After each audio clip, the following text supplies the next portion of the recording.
Okay, one more goalpost move for divine command theory. Christian philosophers like William Lane Craig may want to say that the very abstract concept of metaphysical goodness is synonymous with or a part of Yahweh's nature, and that it doesn't make sense for goodness to exist on its own apart from a sentience, as a hapless disembodied property that can't impact concrete reality. Perhaps my readers and viewers can already see where this is going in general. Some of it is kind of philosophically funky if you aren't familiar with the debate between immaterialism and materialism. I'll spare you that, but let's go ahead and trot out the next moved goalpost, shall we? Let's say that there are an infinite number of properties that are just slightly different than the property of bona fide goodness.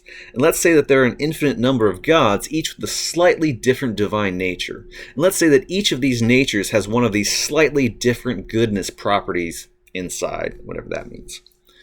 Which one is the correct goodness, correct divine nature, and correct God doling out the correct good commands? And how do we know without already knowing what goodness is independently?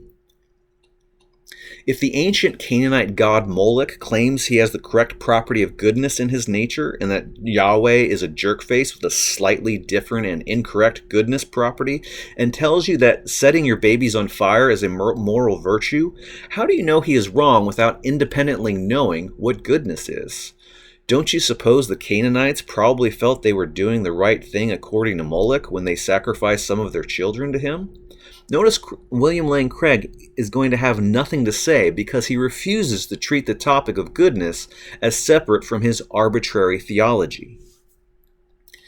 If we independently can know what goodness is, then shouldn't we go looking for the correct God that corresponds to that goodness, like skeptical theism would have us do, rather than stop at the God who legalizes slavery, homophobia, sexism, child abuse, and eternal torture?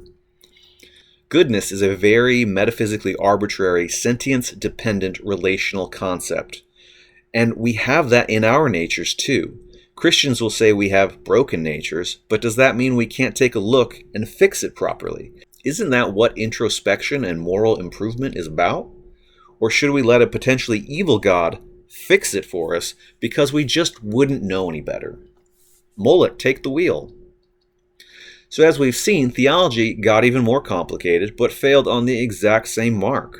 The dullest of fundamentalists, who can't even figure out that they have a Euthyphro dilemma, have the exact same problem their most developed theistic philosophers have. Goodness isn't being defined in a non-arbitrary way, and no version of divine command theory has the goods to do any better. It's just being assumed that their God is good. Period.